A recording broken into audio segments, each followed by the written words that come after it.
عزیز دوست یاد رکھ اور سمجھ. اور اب تو پیروں سے بڑا شکوہ ہے. بہت سارے پیر بھی کہتے ہیں مولویاں کول کی ہے. میں کہ خدا دے بندہ جڑا مولوی ہوندا ہے اودے کول ہی تو سارا کچھ ہوندا ہے.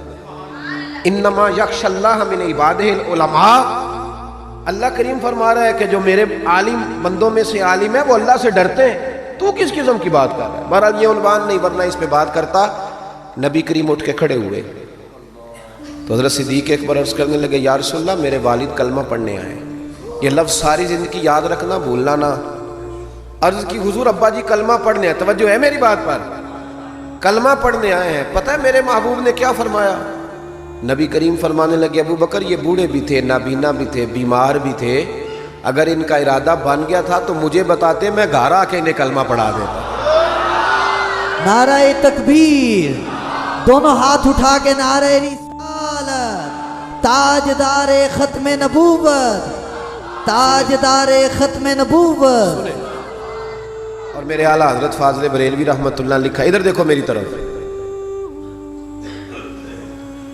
اعلیٰ حضرت نے لکھا ہے تو نبی پاک کا لباس پہن لے رب تجھے عزت دے دے گا. کوئی نہیں سمجھ آئی آپ کو بات کی؟ کئی منڈے پینٹ کوٹ پا کے ساڑھے سے روب پاندے ہیں. کہندے قاری صاحب تسی پڑھے کنا ہو؟ تو عالم اگر بتائے نا کہ میں درس نظامی کیا, کہندے نہیں وہ تو ٹھیک ہے, پڑھے کنا ہو؟ کمال موقع ہی پہ درس نظامی کے عالم سے پڑھے کنا ہو؟ تیری نظر بی اے پڑھیا ہی بندہ پڑھیا ہوندہ ہے پاہمیں وہ 6 باری سیپلیاں دے کے پاس ہویا ہوگا. کیا تماشا ہے؟ اس تماشے سے باہر آئے. نبی پاک صلی اللہ علیہ وسلم, ادھر دیکھو میری طرف. میں تو شکوہ کرتا ہوں کئی دفعہ اپنے نعت خانوں سے بھی اور نقیب سے بھی اور قاری صاحب سے بھی. میں کہتا ہوں ساری عزت نبی پاک کے نام پہ, اور تو کہہ رہا ہے چھوٹی داڑھی میں سونا لگوں گا. میں کل حدیث پڑھ رہا تھا بخاری سے, حضرت ابو معمر رضی اللہ تعالیٰ عنہ نے حضرت خبیب سے پوچھا کہ نبی پاک زور اور عصر کی نمازوں میں قرات کرتے تھے؟ ادھر دیکھو میری طرف. زور اور عصر میں قرات کرتے تھے؟ حضرت خبیب کہنے لگے کرتے تھے. کہا آپ کو کیسے پتہ ہے؟ کہنے لگے جب میں نماز پڑھتا تھا تو حضور کو چھپ چھپ کے دیکھا کرتا تھا. اور اگلے لفظ سنو, کہنے لگے زور اور عصر میں نے حضور کی داڑھی کو ہلتے دیکھا ہے. نبی پاک کی داڑھی کو چھوٹی ہوئے تو ہل دیے, یہ پوری ہوئے پٹھتے تاں ہی ہل دیے. چھوٹی داڑھی ہلتی ہوئی نظر, وہ تو تھوڑی ہلتی ہے, داڑھی نہیں ہلتی. تو داڑھی جو سرکار کا طریقہ ہے اس کے مطابق رکھیں, اپنی مرضی کی نہ رکھیں. نبی رکھ جو لی تو چھوٹی والے نے بھی لوگ کا مولوی صاحب ہی کہنا ہے. اور ویسے بھی داڑھی کا تو وزن ہی کوئی نہیں ہوتا. کیا ہوتا ہے؟ یہ وجود کا حصہ ہے, جسم کا حصہ ہے, حسن ہوتا ہے. حضرت صاحب ہمارے وزن تو نہیں ہوتا پر داڑھی کا حسن ہوتا ہے. سبحان اللہ. اعلیٰ حضرت فرماتے ہیں تو حضور کا لباس پہن لے. نبی پاک کا ایک بڑی خوبصورت بات لکھی ہے آپ نے ملفوظات میں. فرماتے ہیں اورنگزیب عالمگیر بڑا سیانہ بادشاہ تھا. فتاوی عالمگیری 500 علماء کو بٹھا کے لکھوائی اورنگزیب عالمگیری. اور ملا جیون رحمۃ اللہ علیہ جو تفسیرات احمدیہ جنہوں نے لکھی ہے ان کا شاگرد بھی تھا, مرید بھی تھا.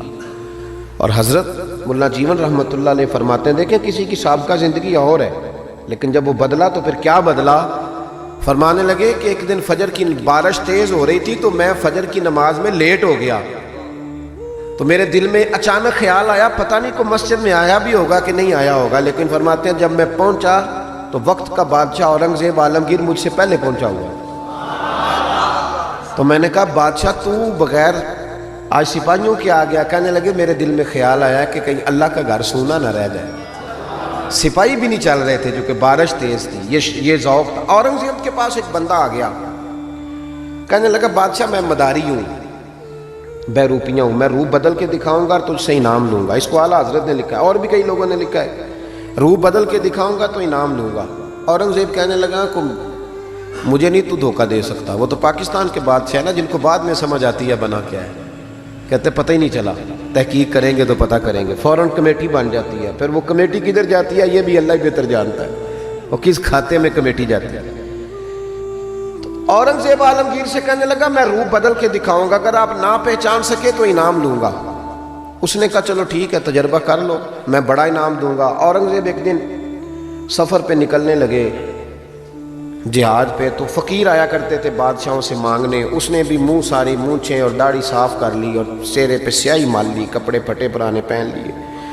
بادشاہ گھوڑے پہ گزرنے لگا تو بھکاریوں نے اپنے اپنے پیالے آگے کیے، اس نے کسی کو 5 روپے دیے، کسی کو 2 روپے دیے۔ جب بہروپی آیا تو اورنگزیب نے 10 روپے دیے، کہنے لگا تیرے آنے جانے کا کرایہ میں نے تجھے پہچان لیا، کچھ کر کے آ اگر کچھ کرنا ہے تو۔ تھوڑے دن کے بعد بادشاہ نے کہا کہ میں نے فوجی بھرتی کرنے ہیں، دوڑ لگانے والے لڑکے چاہیے۔ اس نے بھی ذرا مونچھیں بڑی کر لیں اور لڑکوں کے بیچ دوڑ لگانے لگا۔ بادشاہ نے کہا وہ جو نوجوان دوڑ رہا ہے اسے بلاؤ۔ اس کو بلایا تو کہنے لگا یہ 10 روپے لے، تیرے آنے جانے کا کرایہ میں نے پہچان لیا۔ کچھ دنوں کے بعد بادشاہ نے کہا ٹیچر چاہیے، بھرتی کرنے ہیں، تو اس نے بھی جناح کیپ پہن لی، سمجھ لیں مثال دے رہا ہوں، اچکن شچکن شیروانی پہن لی، چھڑی پکڑ لی، مونچھیں بڑھا لیں، آ گیا۔ 2-3 بندوں کا انٹرویو ہوا، اس کی باری آئی تو اورنگزیب کہنے لگے 10 روپے دے، لے اور نکل جا، میں نے تجھے۔ دلیل کیا ہے؟ حضور نے فرمایا اتقوا فراست المومن فإنه ينظر بنور اللہ، او کما قال نبی صلی اللہ علیہ وسلم، رواہ ترمذی۔ محبوب فرماتے ہیں مومن کی فراست قلبی سے ڈرو، وہ اللہ کے دیے ہوئے نور سے دیکھا کرتا ہے۔ بادشاہ پہچان لیتا۔ قصہ مختصر کے 2 سال بیت گئے، بس بات بھی سمیٹ رہا ہوں میں اپنی۔ 2 سال بیت گئے، 2 سال۔ بادشاہ ایک سفر پہ جا رہا تھا، فوج ساتھ تھی، 10,000 کا لشکر تھا۔ ایک پہاڑی کے پاس سے بادشاہ گزر رہا ہے تو بادشاہ نے دیکھا کہ ترچھی سی چٹان ہے، پہاڑی ہے، تو لوگ جا بھی رہے ہیں آ بھی رہے ہیں۔ یہاں کیا ہے؟ انہوں نے کہا جی ایک درویش بابا بیٹھا، لوگ دعائیں کراتے ہیں۔ پرانے سارے لوگ یہ اللہ والوں کو مانتے تھے، یہ ڈائریکٹ والے ابھی آئے ہیں، سارے اللہ والوں کو مانتے تھے۔ اورنگزیب عالمگیر کہنے لگا میں بھی اچھے کام جا رہا ہوں، میں بھی دعا نہ کرا لوں۔ بڑی بادشاہ آپ کو پتہ ہے نازک مزاج ہوتے ہیں، ہمارے ہاں تو پیر اور پیرزادے بھی بڑے نازک مزاج ہوتے ہیں۔ 6 لوگوں نے ٹیشو پیپر پکڑے ہوتے ہیں پیر صاحب کے بیٹے کے، 4 آدمیوں نے جوتے، پھر یہ شہزادہ کیسے جہاد کرے گا؟ اسی لیے اس کو تھوڑی سی گرمی لگتی ہے تو فٹافٹ مان جاتا ہے، کسی میدان میں کھڑا نہیں رہ سکتا، اس کے لیے مشکل ہوتا ہے۔ آمدام برسرے مطلب وہ بادشاہ بڑی مشکل سے، بوڑھا بھی ہو گیا، نازک مزاج بھی تھا، اوپر چڑھا پہاڑی پہ۔ جب اوپر گیا تو پوچھا جناب ملنا ہے پیر صاحب سے؟ انہوں نے کہا لائن لگی ہوئی ہے، تو بھی لائن میں لگ جا۔ ہمارے پیر صاحب کا کوئی طریقہ نہیں، بادشاہ امیر غریب سارے لائن میں لگ کے ملتے ہیں۔ بادشاہ لائن میں لگ گیا، 50 آدمی کھڑے تھے۔ اب 50 کے بعد باری آئی، عطایات کی حالت میں بابا جی کے آگے بیٹھ گیا، بابا جی کا جبہ کبا دستار، میں جہاد کے لیے جا رہا ہوں۔ بزرگوں نے ہاتھ اٹھائے، دعا مانگی، پھر 2-3 نصیحتیں بھی کر دیں کہ بیٹا دیکھنا اگر کسی وجہ سے خدا نخواستہ ناکامی ہوئی تو مایوس نہ ہونا، کامیابی ملی تو تکبر نہ کرنا، اور تھپکی دی۔ بادشاہ الٹے قدم جب غار سے نیچے اترا تو پلو جھاڑ کے کھڑا ہو گیا، کہنے لگا آج نہیں نہ پہچانا تو نے، لا میرا انعام، آج نہیں نہ پہچانا۔ بادشاہ کہنے لگا آج تو مروا دیا یار تو نے، کہاں میں چڑھا کہاں میں رکا، تھک گیا، گرمی کتنی ہے۔ بہرحال مزہ آیا، اورنگزیب کو دھوکہ دیا، مزہ تیرا پورا آیا، بتا تو کیا لے گا؟ ہیرے جو سب سے قیمتی ہوتے تھے نا وہ بادشاہ اپنے تاج میں لگوایا کرتے تھے۔ کہنے لگا وہ جو تیرے تاج میں ہیرے لگے ہیں نا وہ چاہیے۔ بادشاہ نے کہا یار تو نے اورنگزیب کو دھوکہ دیا، بات بہت بڑی ہے، وہی مل جائیں گے۔ اس نے تاج اتار کے بہروپیے کے قدموں میں رکھا اور کہنے لگا یہ تو نے مانگا ہے نا، میں جہاد سے واپس آتا ہوں تو دوبارہ آنا، اپنی مرضی سے بھی تجھے دوں گا، تو نے حد کر دی۔ جب اس نے دیا اور بادشاہ نے رخ پھیرا تو بہروپیے نے آواز دی، کہنے لگا بات سن یار۔ بادشاہ نے چہرہ بدلا تو کہنے لگا اپنا تاج لے جا، ضرورت نہیں۔ اس نے کہا تجھے کیا ہوا؟ کہنے لگا نہیں ضرورت، لے جا۔ بات کیا ہے؟ 2 سال ہو گئے تجھے محنت کرتے، تو نے کتنے روپ بدلے، اور آج ملا ہے تو کہتا ضرورت نہیں۔ بہروپیہ رو پڑا اور کہنے لگا بادشاہ میں نے اپنے نبی پاک کا لباس نا جھوٹ موٹ پہنا، جھوٹ موٹ کی پگڑی، لوگوں کی جیبوں پہ ڈاکہ ڈالنے کے لیے جھوٹ موٹ کی داڑھی، جھوٹ موٹ حضور کا لباس پہنا، جھوٹا۔ اور تیرے جیسے بادشاہوں کے تاج میرے قدموں میں آ گئے ہیں، اگر میں سچ مچ رسول اللہ کا غلام بنوں گا تو اللہ کتنی شان عطا فرمائے، سچ مچ بنوں گا تو رب کیا دے گا۔ بہلتے کس جگہ جی اپنا بہلانے کہاں جاتے، تیری محفل سے اٹھ کر تیرے دیوانے کہاں جاتے۔ خدا کا شکر شمع رخ لیے آئے ہو محفل میں، اگر پردوں میں چھپے رہتے تو پروانے کہاں جاتے۔ خدا آباد رکھے سلسلہ یہ تیری نسبت کا،